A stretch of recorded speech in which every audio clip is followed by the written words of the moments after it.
back to Science Fantastic with Professor Michio Kaku. In this hour, we're going to be talking about the future of the job market. Let's say that you're middle-aged and you've been laid off and you want to start fresh. How would you start again in this new age? And let's say you're in college and you're deciding on a major. What kind of majors are going to disappear in the future and what kind of jobs are going to flourish? Well, that's a topic of today's discussion, and that is the economy and the jobs of the future. With us today is Dr. Tracy Weiland. She's the author of several books, including Career Confusion, 21st Century Career Management in a Disrupted World, and another book, Digital Disruption, The Future of Work, Skills, Leadership, Education, and Careers in a Digital World. So we're going to be talking about jobs of the future. Okay, but anyway, today we're going to talk about the job market, something that, of course, goes to the very heart of the economy, the very heart of our way of life, and things are changing. Things are changing very rapidly, and that's what we have with us today, Dr. Tracy Weiland, and she's a former visiting scholar at Stanford University. She's held positions at Apple, Hewlett-Packard, and Cisco, and she's the author of two books, Career Confusion and Digital Disruption. So, Tracy, glad you could be on Science Fantastic. Oh, well, thank you very much for having me. Okay, first question for you is, why did you decide to write these two books, Career Confusion and Digital Disruption? Well, in my role as a researcher and also as an executive working for high-tech firms and also as a scholar and teaching students, the themes keep coming up over and over again. In a digital world where there's a lot of technologies that are rapidly accelerating, how do I cope at work? What kind of skills do I need? How do I lead a new workforce? And then hand in hand with that, what am I doing with my career? And how am I going to evolve my career to move forward because everything's happening so much faster? Okay, well, let's just jump right into your book, specifically Career Confusion. And you talk about the job market in 2019, for example, what it's going to look like. And first of all, what kinds of skills are going to be necessary as we approach 2019 and as we approach the future of technology? What would you recommend to two kinds of people? One, people in college who are thinking about a potential major, and two, people who are, let's say, middle-aged and got laid off recently and are looking for a new kind of jobs. What would you recommend they do? Well, number one, in terms of skills, we have to think about hard skills, soft skills, and technology skills. And every discipline has a different kind of requirement for technology skills. But in the past, it was either hard skills or soft skills. And so now you really need them both, which is, reading, writing, and math. I'm a big fan of math and science, of course. And then also people skills, which is communication, being able to articulate your thoughts, complex problem solving, and critical thinking. So I think a lot of these are skills that we have, but now we need to blend them together. In terms of technology, I recommend that people learn at least two technologies in the field that they're in so that it makes sense to them, they can learn it, and they can use it. So, for example, if you're in manufacturing, you may want to think about learning about artificial intelligence, smart machines, and robotics, and 3D printing. How is that going to evolve the job that I'm in today for tomorrow so that I can keep up in the discipline? In terms of younger people, go ahead. Okay, let's just jump right into the kinds of jobs that you talk about for 2019. One of them is healthcare, and of course the population is aging, and it means that perhaps new positions will open up, especially because of biotechnology. But what would you recommend in terms of, well, first of all, healthcare? Well, and healthcare is a very big, broad discipline. You can get in without a degree in some basic jobs, and then you can take it all the way through the PhD, and you can run hospitals and teach classes in it. So I think healthcare is one of these broad platforms that you need to do some research and figure out what are some of the areas that you might be interested in. And sometimes the way to approach that is say, what will I not do? What are things I won't do? I want to be in healthcare working with people, but I don't want to be near blood. Well, that can eliminate a certain number of jobs. Or I want to be in healthcare, but I want to be in a laboratory. Well, that will help you understand what parts of the discipline to go towards. Or I have a marketing background and I want to be in healthcare. Well, now we can sort of narrow in and see what the jobs are there. I'm a big fan of healthcare because, as you noted, we are living much longer.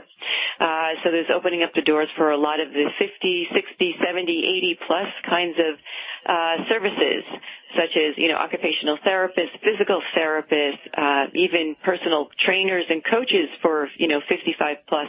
So there's so many areas that you can really expand in healthcare.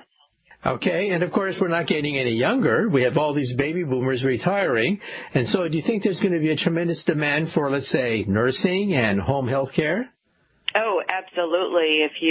I visited a lot of the retirement centers and service centers, and they just said that the waiting lists are out the door. And then I talked to different physicians who are really experimenting with different technologies so people can actually, who want to stay home, can take care of themselves at home by using a lot of, whether it's remote technologies or some of the wearable technologies, and even their devices to be able to monitor their own health. So I think there's a broad range of opportunities in healthcare that can be from the people-to-people side to the technology side to the social side to the marketing side. Okay, and also in your book, you mentioned the future of transportation with, of course, driverless cars. Some people think that maybe that's a dead end, but you think otherwise. So what do you think will be the jobs in terms of transportation? Oh, I think this whole autonomous car, I was reading recently, there's over 360 partnerships now, plus, between automotive industry and technology firms and this whole, driverless car. And that just opens up a whole host of new kinds of jobs. You think about it, you need people to make the cars, you need people to repair the cars, you need people to pave the new kinds of roads to drive the cars, you need people in legal because there'll be a whole host of different kinds of legalities around the cars. So it's really looking at the functional areas associated with this new platform. We've experienced this before. In my generation, it was with when the networking took off. My colleagues with mobility and social media. These are sort of new platforms that come in, and they open up a variety of jobs in different areas. So the smart thing to do is get to know this early on so that you can get in at an early level and maybe grow with the industry. Now, some people say that, people who do long-distance driving could be in danger of losing their jobs. Other people think that, the car could be part of a much larger artificial intelligence industry because your car, in some sense, will become a robot. You'll talk to your car. You'll go over different kinds of routes and vacation strategies with your car. And so the automobile industry will be pretty much become a part of the artificial intelligence industry. But what do you think? Do you think on one hand we're going to have a lot of dead-end jobs, or on the other hand, perhaps flourish with jobs? Well, we got to take a short commercial break, but after the break, we're going to continue our discussion with Dr. Tracy Weiland, author of the books Career Confusion and Digital Disruption.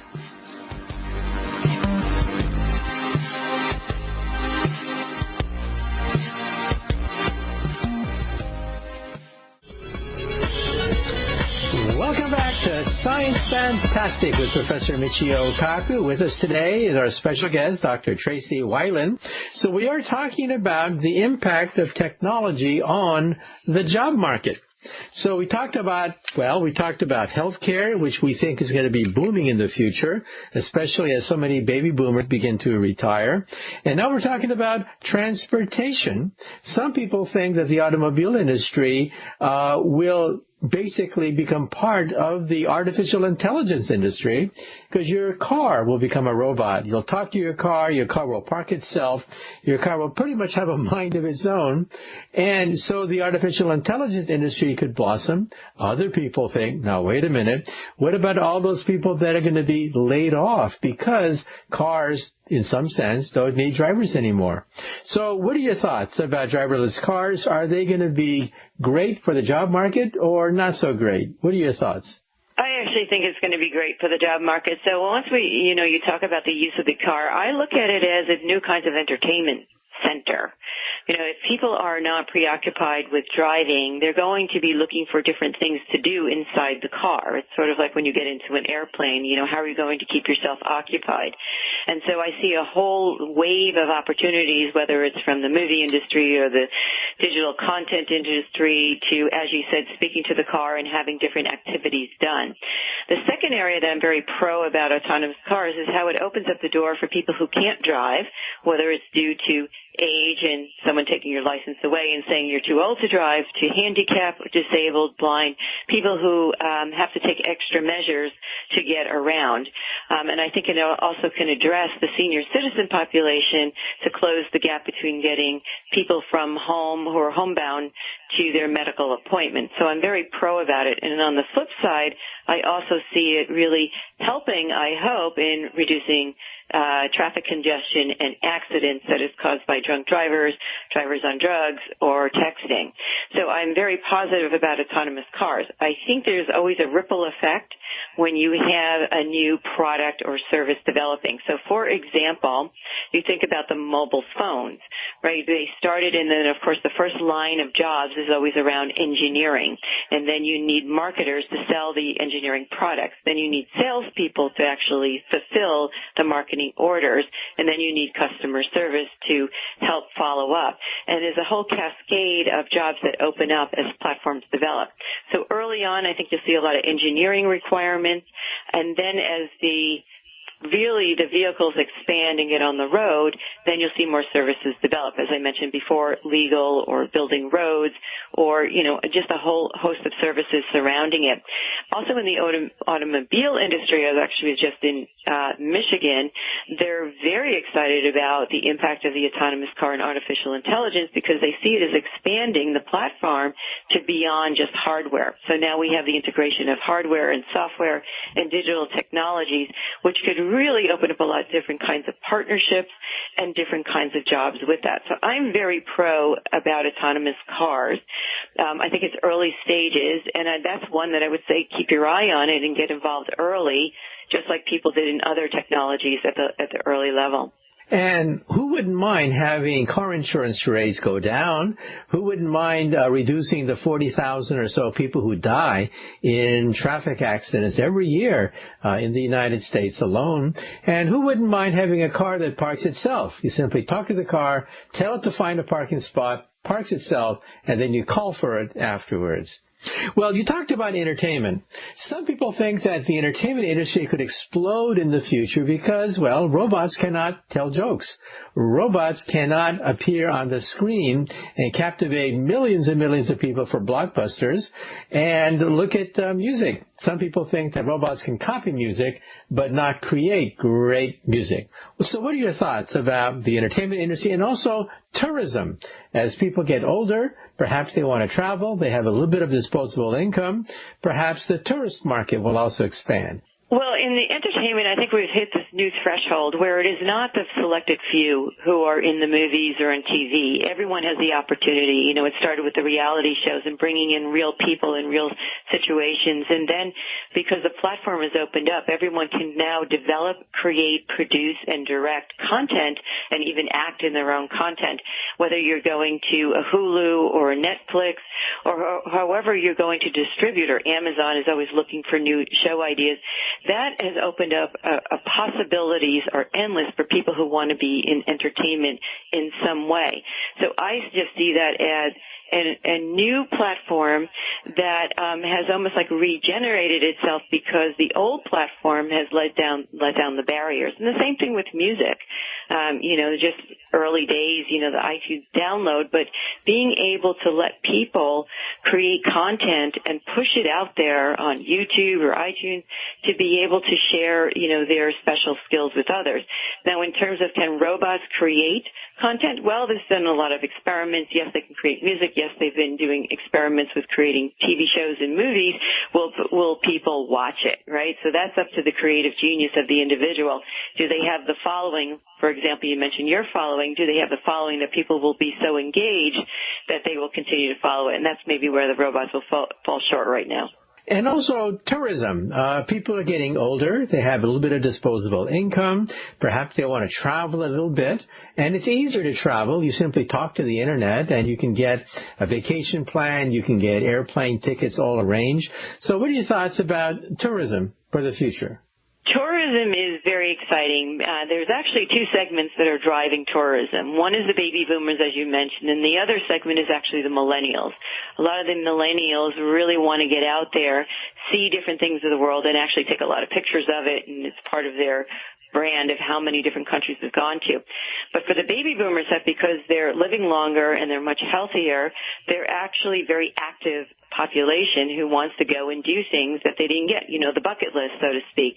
And so a lot of them are also trying to figure out, can I integrate being on the road as a part of my lifestyle? I've just talked to senior sets who are thinking about living on a cruise boat, maybe full time, because there's really no need to have all the material items of a house anymore, and you can just continue to travel the world. I've met another senior set who has an RV, and they're spending their retirement years going to different national parks and also volunteering while they're there so they can make a little money to fund themselves. So there's a lot more opportunities, and I think the baby boomers are a very creative generation that has a lot on their list that they want to do, and they're going to do it. Okay. You also mentioned finance, particularly fintech, blockchain, accounting. So let's get a little bit into finance. At that end, are there going to be more jobs at Wall Street? Some people think that robots and algorithms will replace a lot of Wall Street analysts. Other people think it's going to flourish. So what are your thoughts about finance? Yes, it's interesting that industry, as the people who I work with, they're telling me they're definitely at an inflection point. Learning, a lot of the financial companies are actually asking their employees if they're interested and willing to learn Python and become data scientists and learn about artificial intelligence, because clearly technology is making an impact there. On the flip side, a lot of them are also investing in their employees so that they can work more as advisory roles and explain the complications of all these different kinds of financial instruments out there.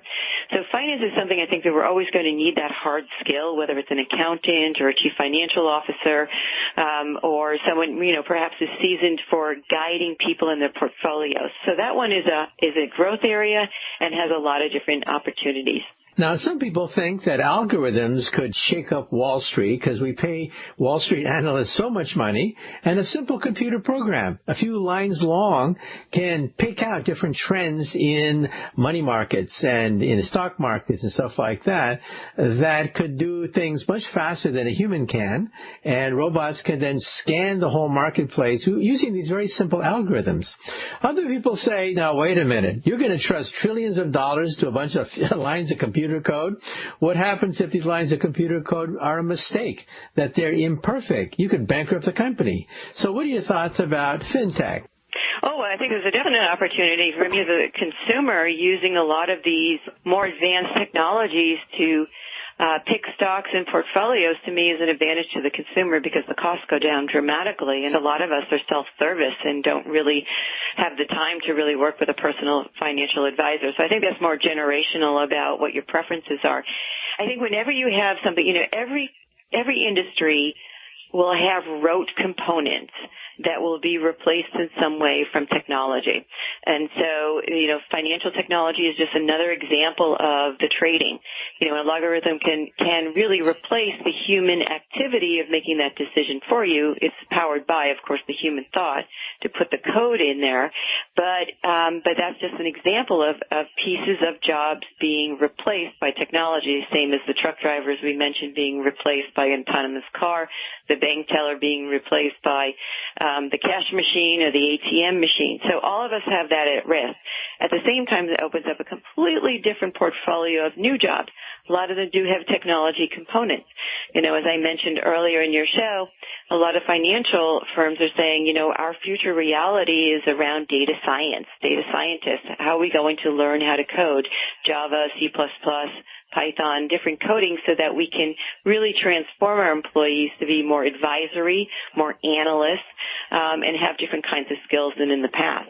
So the key is if you are in the industry, that you would definitely want to learn these technologies and see how they are applied to what you're doing today so that you can stay relevant with it. And I think that's the most important thing that people are confused about is how do I stay relevant in my industry today when I know that technology is taking pieces of jobs away? Okay, well, let's say a few things about artificial intelligence now.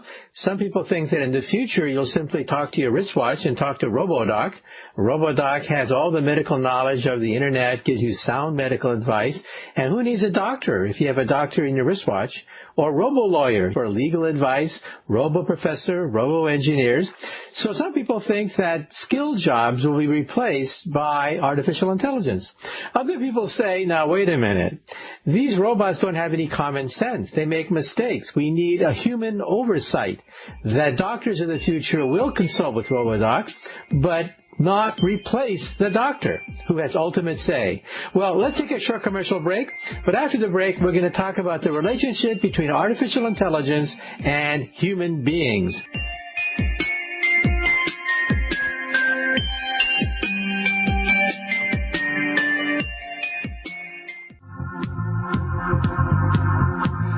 Welcome back to Science Fantastic with Professor Michio Kaku.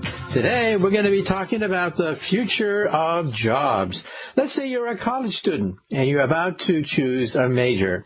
Do you want to choose a major that's going to become obsolete within your own lifespan? Or for that matter, let's say you're middle-aged and you just got laid off. What are you going to do? One thing you may want to do is check out technology. We have with us today Dr. Tracy Weiland. So where we last left off, we were talking about, well, artificial intelligence. Some people think that it's only a matter of time before we have artificially intelligent doctors, lawyers, professors. Maybe I'll be out of a job. I'm a professor. Some people say that, well, it's good to have robotic assistants, but ultimately life and death decisions affecting the livelihood of millions of people, you have to have human oversight because machines can go berserk. Machines make mistakes, after all. These algorithms we talked about, they're nothing but a few lines of computer code. What do they know about human psychology? So what are your thoughts about the link between artificial intelligence and humans? Oh, I think the potential for artificial intelligence is phenomenal. I'll give you a quick story. My mother-in-law, had constant issues. First it started with her eye, then it started with her leg, and then it started with, different areas of her body. And physicians were giving her opinions based on their background and sending her to people who are very specialized on the eye or on the leg or on the head. And had artificial intelligence, it really gathered all of that information, integrated it, which finally a neurologist did, but it took many years, is that she had a brain tumor. And that it was the symptoms that people were responding to and giving opinions on, take an Advil if you have a headache, get glasses if you have an eye ache. And so I think the potential for artificial intelligence just in medical alone and alleviating people who are constantly going out for medical opinions and getting very different ones all based on the doctor's background. Let's face it, no two doctors have the same exact training. So if you could aggregate, like IBM Watson is potentially trying to do, all of the information on how to resolve cancer or how to do different things differently, then I think you have a much better opportunity there for the individual to get healthy sooner. So I see a lot of potential for artificial intelligence in so many different parts of society. It's, yes, is it code? Yes, but you have to remember that people do give instructions to create it. And number two is, yes, you do need humans who have an ethical oversight or can make decisions based on information. So I think it's a partnership. And I would never say it's either or. I think we have to figure out how to partner with technology, view technology as our teammate so that we can better whatever field or industry that we're in. Okay, now also in Silicon Valley, where they debate all sorts of crazy ideas, they talk about the far future, not just 10, 20 years, but maybe the next century, where robots will put everybody out of work, and then what do you do with the so-called underclass that doesn't fit in? Have you thought about these things, or do you think it's just nonsense, thinking about a day when machines can do everything, and humans basically can either be part of the machine age or basically become, quote, part of the useless class, unquote. Have you thought about this? Any thoughts? Yes, I do. I'm very disappointed that people think that humans don't have the capacity to learn, to have idea creation, and that it's almost like people view humans as having a baseline, and that's it. If you think about generations ago, through all of our industrial revolutions, the humans have shown the capacity to learn, to expand, to create and develop new products and ideas. And, developing technology is one of these things. So humans will always stay ahead of the curve, I believe. Well, some people fall behind the curve, perhaps. But I think in general, we're seeing that the population, really is eager to learn, create, and differentiate themselves. And that's part of what makes humans uniquely human. Yes, but what about those people who say that there are some people who are simply not going to fit in at all, that cannot adapt, cannot learn technology? What do we do with them? The so-called useless class. I know that's controversial, but the New York Times had a major article about this just a few weeks ago. Let's take a short commercial break, and after the break, let's continue a discussion of the far future. And also, I want to talk about the fact that we're getting a lot older, and that's changing our perspective on the job market as well.